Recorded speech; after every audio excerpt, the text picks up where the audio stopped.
Hi guys! Welcome aboard sa aking first and mini vlog. Today ay ipapakita ko lang sa inyo ang aking 2 OCs mula sa story idea na naisip ko lang kanina. Ang una kong character ay si Ethan. To describe him, isa siyang introvert, lone wolf na hindi sanay sa social interactions just like most of us. And he only talks when he needs to, like groupings pag kinakausap lang siya.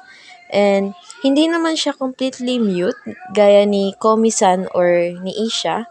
Medyo mahina lang talaga siya sa socialization. Sanay din siya mag-isa, and I don't mean it in a bad way. Solitude, yun na nga, parang kapayapaan sa sarili. Hindi naman natin talaga may iwasan na kapag hindi tayo marunong makipag-interact ay wala din talaga tayo mafo-form na relationships. And speaking of relationships, napakahalaga nito dahil ito yung nagiging foundation ba ng support system natin, personal man or professional. Kasi kailangan mo din naman ng mga tao na susuporta sa'yo or magpupush sa'yo. Now naman ay ang second character na si Tama na palaging tama.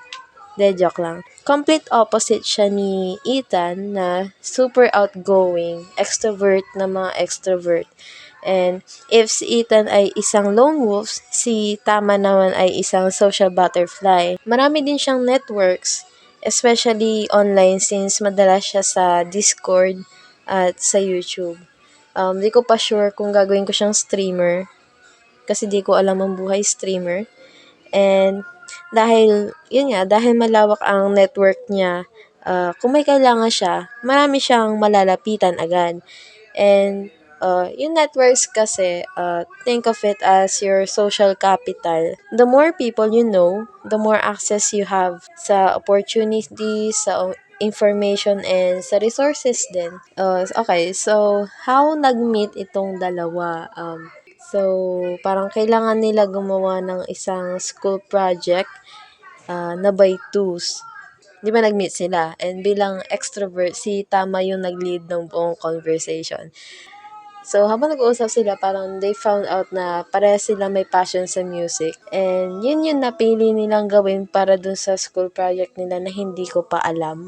Yung collaboration ay kahit saan nangyayari siya. Minsan parang nagko-collab na din kayo pag pagtitripan nyo yung isang tropa nyo. Collab na din yun kasi yung collaboration ay parang other term lang siya for group work.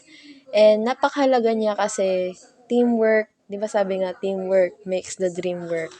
So, yun, napakahalaga din niya kasi parang kapag kasali ka sa isang collaboration, nakaka-absorb ka din ng mga new perspectives sa ibang tao. Kasi, hindi lang naman umiikot sa'yo yung mundo. Kailangan mo ding receive ng iba't ibang thoughts para mabuild din naman yung sarili mo. After that collab, medyo natuto na si Ethan na mag-come out sa shell niya. So, yun lang guys. Thank you!